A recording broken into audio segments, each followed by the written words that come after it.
Selamat datang di podcast Bagi Horor.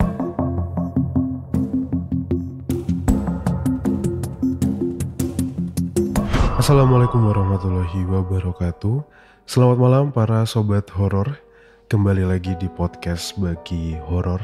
Tentunya masih bareng aku Arga di sini di hari Rabu ini. Kembali membagikan cerita-cerita yang sudah dibagikan para sobat horor untuk memenuhi dosis horor harian kalian. Ada beberapa cerita yang akan aku bagikan di malam hari ini. Sebenarnya udah ada beberapa cerita bersambung ya teman-teman ya. Ada cerita dari Mas YP, ada cerita dari Mas Panjul juga sudah ada cerita. Tapi kita habiskan dulu, kita bacakan dulu, bagikan dulu cerita-cerita dari para pendengar yang sudah berbagi pengalamannya. Seperti ada misteri kamar mandi, semalam horor di villa liburan, terus ada malam sendirian pertama dan terakhir. Cerita-cerita itu yang akan kita bagikan di malam hari ini. Kalau kalian punya pengalaman dan mau berbagi untuk sobat horor semuanya, silakan kamu kirim aja langsung ceritamu di email podcastbagihoror@gmail.com atau bisa melalui Google Form yang linknya sudah aku taruh di deskripsi dari episode ini. Dan jangan lupa juga untuk kalian subscribe YouTube-nya Podcast Bagi Horor. Buat yang belum subscribe, klik tombol subscribe-nya, nyalain lonceng notifikasinya, jangan lupa like dan ketik komentar kalian. Karena dengan cara seperti itu kalian membantu Podcast Bagi Horor untuk bisa didengarkan oleh lebih banyak orang lagi. Yang begitu juga di Spotify, jangan lupa follow. Kita sudah rutu 400.000 followers di Spotify. Jangan lupa juga nyalain lonceng notifikasi yang ada di Spotify.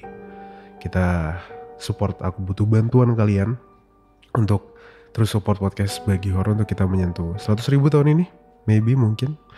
Jadi aku minta bantuan kalian teman-teman. Terima kasih juga buat yang udah support terus selama ini. Terima kasih sebesar-besarnya. Supaya aku terus bisa membagikan cerita-cerita horor untuk kalian semua.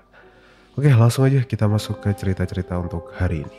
Pasang headset kalian, tutup pintu, matikan lampu. Podcast Bagi Horor siap membagikan ceritanya. Selamat mendengarkan. Misteri kamar mandi kantor.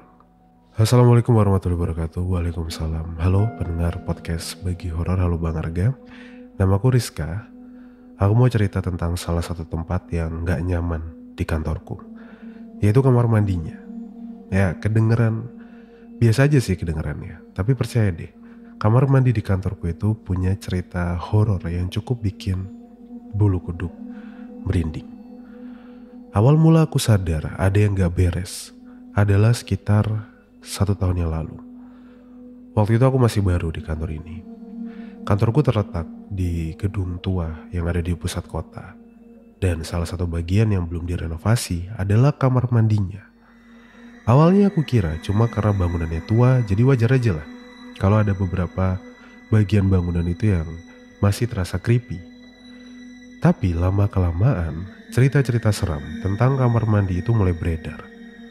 Mulai dari suara aneh, pintu yang tiba-tiba kebuka sendiri, sampai katanya ada penampakan beberapa siluet hitam, beberapa bayangan yang tiba-tiba melintas. Dan semua itu aku dengar dari rekan kerjaku. Tapi aku belum pernah ngalami sendiri. Jadi awalnya sih agak skeptis, gak percayalah dengan cerita-cerita itu. Nah, kejadian pertama yang bikin aku percaya itu terjadi pas aku lagi overtime sendirian di kantor. Lagi lembur. Udah lewat jam 10 malam. Dan aku memutuskan untuk ke kamar mandi sebelum pulang. Kamar mandi di kantorku ini letaknya agak tersembunyi di ujung koridor. Jadi harus lewat beberapa ruangan yang gelap karena lampunya udah dimatikan, tentu saja. Sesampainya di kamar mandi, aku langsung ngerasain suasana yang berbeda. Udara tuh dingin, lembab, dan somehow kesannya tuh lebih sunyi di sana. Kerasa banget sunyinya. Masuklah aku ke salah satu bilik. Dan beberapa detik setelah aku duduk, aku dengar suara aneh dari bilik sebelah. Suara itu kedengeran seperti orang sedang menangis. Menangis yang pelan, lirih. Aku kira waktu itu ada orang lain yang lagi overtime juga. Tapi pas aku intip di bawah, aku gak ngeliat kaki siapa-siapa. Gak ada kakinya. Aku coba tahan nafas. Aku coba dengar lebih jelas. Dan yakin banget, suara itu datang dari bilik sebelahku. Di situ merinding mulai datang. Bulu kuduku rasanya langsung berdiri semua. Aku dengan cepat selesai dan coba buka pintu bilik sebelah. Tapi kekunci dari dalam.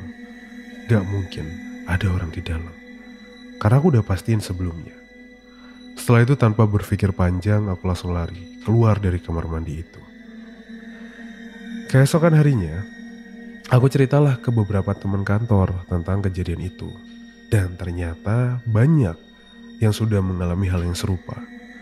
Ada yang bilang mereka merasa seperti ada yang mengintip dari balik-balik bilik ketika mereka sedang bercermin. Ada yang mendengar suara ketukan di pintu bilik saat mereka sendirian. Dan banyak cerita lain yang gak kalah seremnya.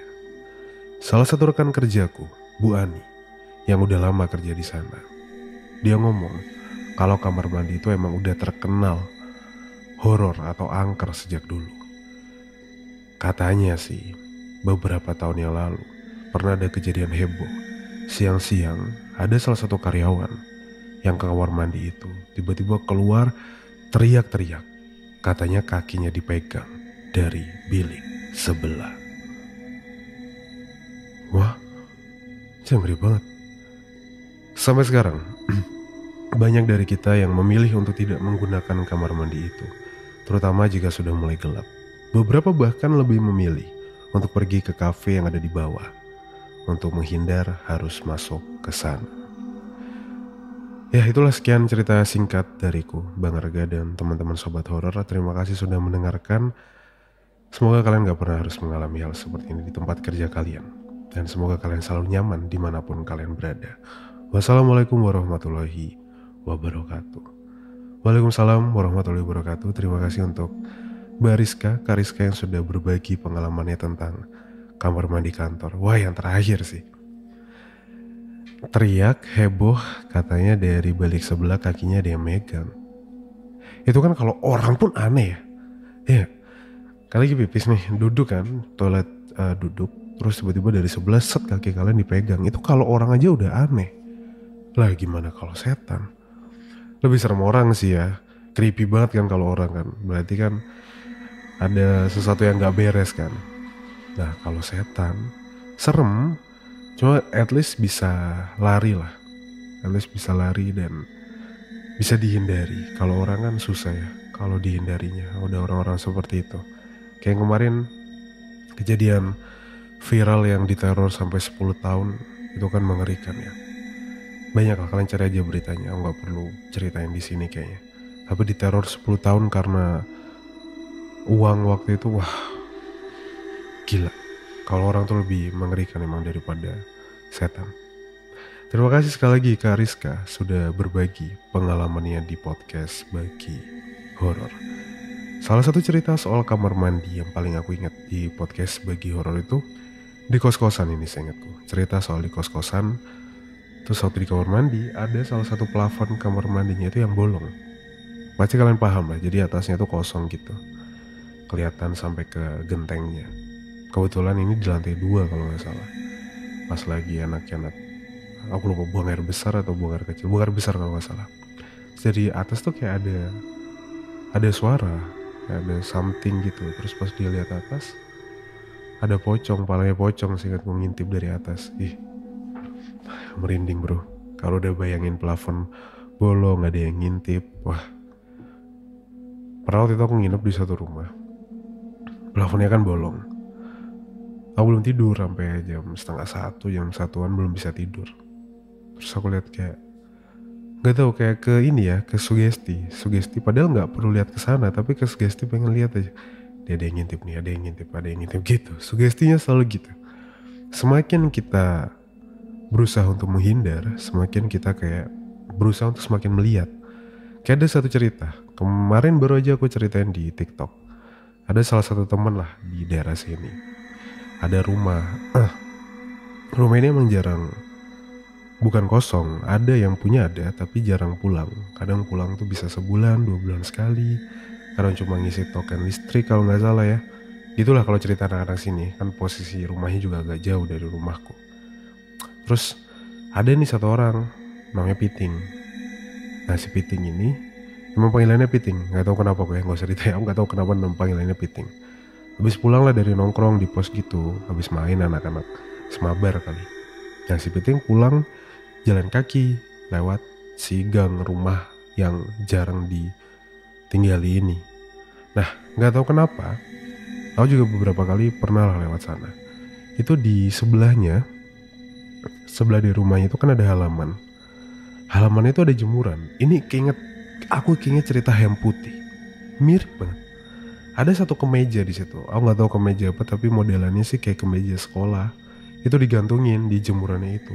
Kadang ada, kadang nggak ada, tapi seringnya ada. Padahal nggak ada yang huni. Maksudnya orangnya jarang ke situ, tapi jemuran ini selalu ada. Nah Piting lewat lah, singkat cerita kan. Piting lewat situ. Piting tahu tuh sering cerita soal jemuran ini. Udah sering lah diceritain anak-anak. Pas lewat situ dia namanya semakin semakin kita berusaha untuk menghindar, semakin kita pengen ngeliatin terus kan. Persis kejadian kayak si Piting. Dia ngeliatin terus ke rumah ini kayak ngelirik-ngelirik gitu dari ekor matanya. Pas dia lirik, kok tumben jemurannya ada 2. Persis banget kayak cerita Hem Putih. Kok jemurannya ada 2. Semakin dilihat Piting udah sebelahan lah, udah sejalur sama rumah ini. Tiba-tiba jemuran yang bagian depan ada 2 baju kan, muter, kelihatan palanya berdiri gini. Jadi palanya itu kayak nunduk gitu. Kelihatan palanya senyum ke arah si Piting. Nah Piting nggak bisa lari katanya, jadi terpaku di situ, kaku badannya. Untungnya nggak lama ada motor lewat. Nah itu Piting sadar, dia lari langsung sekencang-kencangnya. Aneh juga sih, tiba-tiba lari itu kan, mungkin si yang naik motor, kenapa nih anak kan. Nah semenjak itu Piting males tuh lewat situ kalau malam. Mendingan muter pos depan baru masuk ke area rumahnya daripada harus motong lewat gang situ tapi ketemu si rumah ini. Hem Putih tuh salah satu cerita menurutku, salah satu paling serem juga di podcast Bagi Horor. Kalian cari aja, judulnya masih Hem Putih kok. Mungkin di YouTube belum ada ya, di Spotify kayaknya adanya. Itu kalau aku bisa ceritain singkat di sini, ada kos-kosan lah. Terus dia dengar malam-malam itu selalu ada orang jemur baju. Terus malam-malam dia dengar, oh ini ngapain sih jemur malam-malam gini kan. Pas dia intip ada Hem Putih. Ternyata Hem Putihnya balik badan, nengok dia sambil senyum, bentukannya kuntilanak seingatku. Terus dia berusaha baca doa, Qul huwallahu ahad, Allah, baca Al-Ikhlas. Ternyata si makhluknya ini ngikut, Qul huwallahu ahad, Allah. Wah itu ngeri sih. Itu ngeri. Kalian cari aja cerita Hem Putih. Oke, sekarang kita lanjut ke cerita yang kedua, teman-teman. Terima kasih Kak Rizka sudah berbagi pengalamannya. Cerita kedua ini berjudul Semalam Horor di Villa waktu liburan. Langsung aja kita masuk ke cerita yang kedua. Semalam Horor di Villa liburan. Halo semua, namaku Indri. Aku mau cerita pengalaman ngeri yang pernah aku alami pas liburan bareng teman-temanku. Kejadiannya pas kita semua decide untuk nyewa villa di daerah pegunungan yang lumayan terkenal lah, dan lumayan terkenal dengan udara segernya, pemandangannya cakep. Tapi ternyata selain udara yang segar, pemandangan yang indah, harus ada bayaran, harus ada bonusnya. Itu cerita horor yang kita dapetin. Awal cerita kita berlima, aku, Rani, Tonos, Budi, dan Sari, itu mutusin buat liburan bareng ke sebuah villa yang cukup terpencil sebenarnya tempatnya, tapi indah pemandangannya. Villa itu aku dapetin dari rekomendasi online yang reviewnya itu bagus-bagus. Pas kita sampai, ternyata villanya itu lebih tua dari yang kita bayangkan. Tapi tetap cozy sih, nyaman, cukup luas juga tempatnya. Malam pertama semua berjalan normal. Kita masak-masak, main kartu, ngobrol ngalor ngidul sampai malam. Tapi suasana mulai berubah pas kita semua memutuskan untuk tidur. Aku nih yang emang orangnya susah tidur kalau di tempat baru, jadi yang paling terakhir yang masih melek. Sisa teman-temanku udah pada tidur nih di kamarnya masing-masing. Jam menunjukkan sekitar pukul 2 pagi. Aku masih scrolling handphone di ruang tamu yang cuma diterangi sama lampu kecil. Tiba-tiba nih aku dengar suara langkah kaki dari lantai atas. Aku pikir salah satu dari mereka itu bangun atau apa gitu, tapi kok rasanya langkah kakinya terlalu berat ya, terus nggak beraturan. Aku coba di situ teleponan yang ada di kamar atas, nggak diangkat. Terus HP-nya kayaknya silent juga. Rasa penasaran, campur takut, udah mulai tuh dateng tuh. Aku berdiri, dengerin dengan lebih jelas. Langkah kakinya berhenti.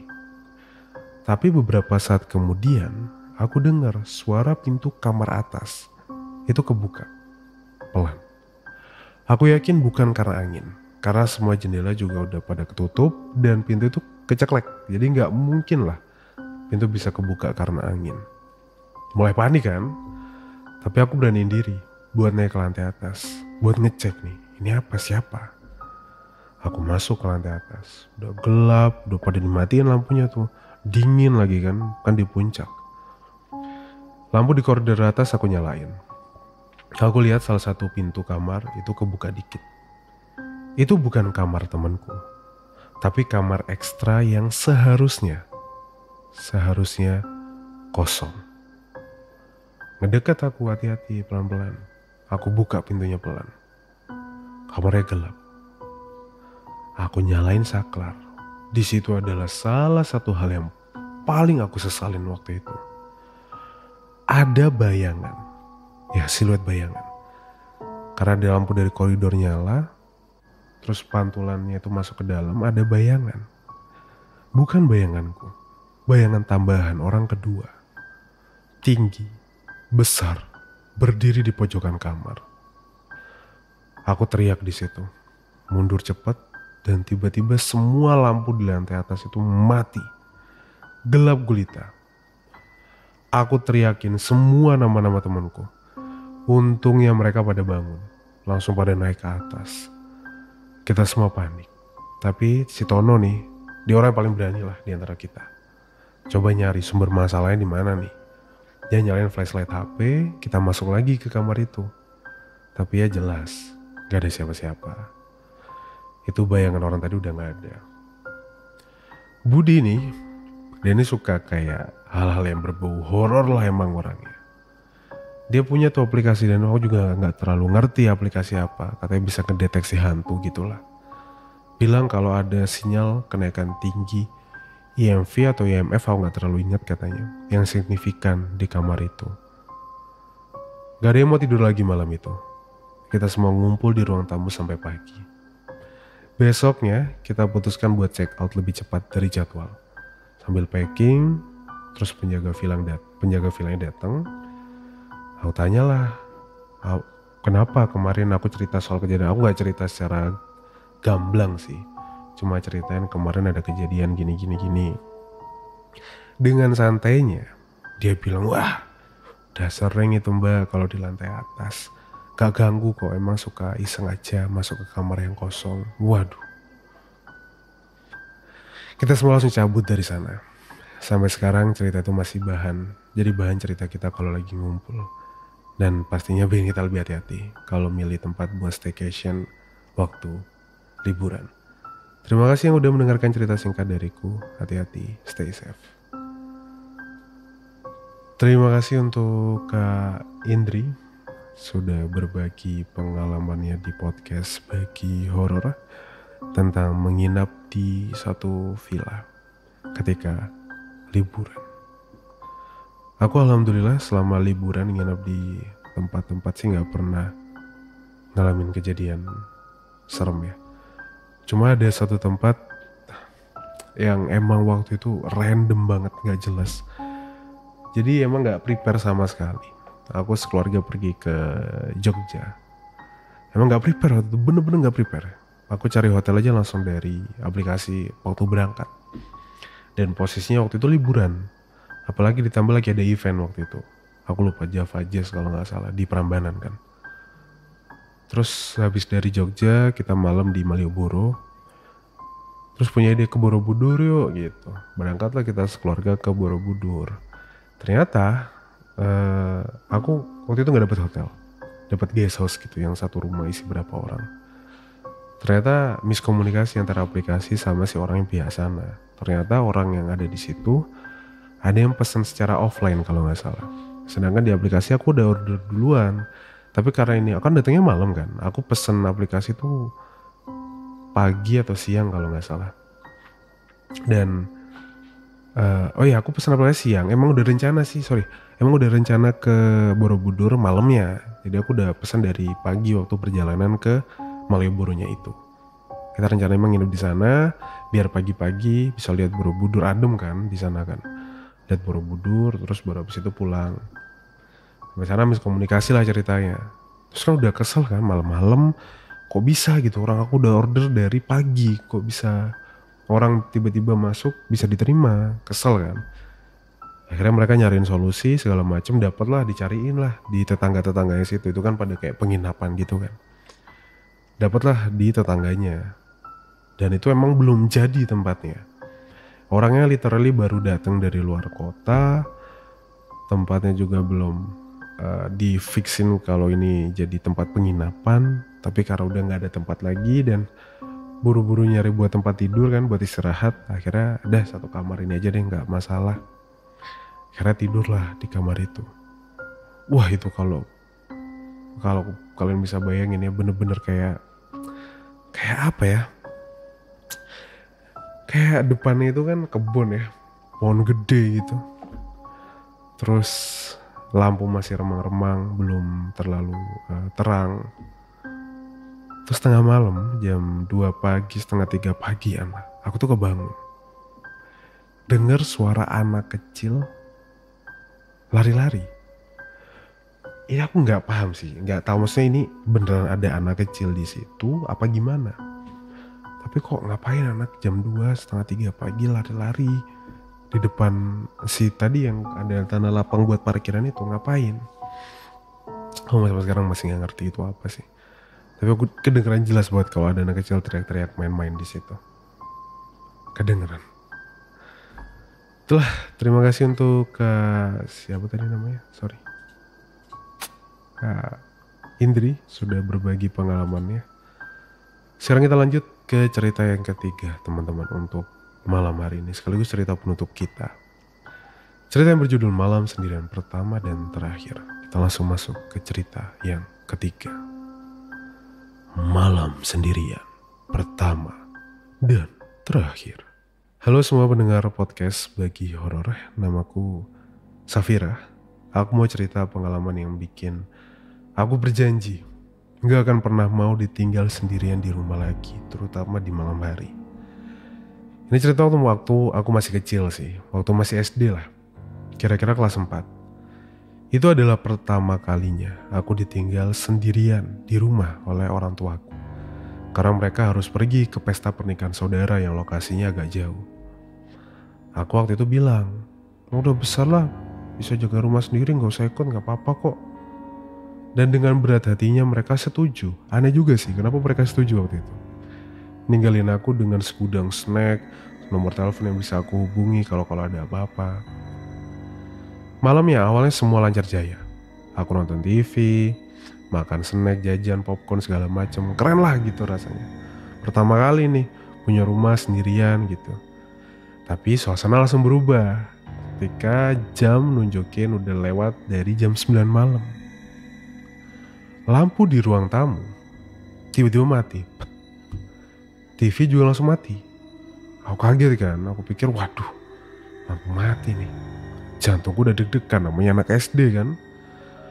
Aku coba tenang cariin senter. Berusaha nyalain lampu darurat yang selalu siap di rumah. Pas lagi di koridor, aku dengar suara aneh dari dapur. Kayak suara barang jatuh.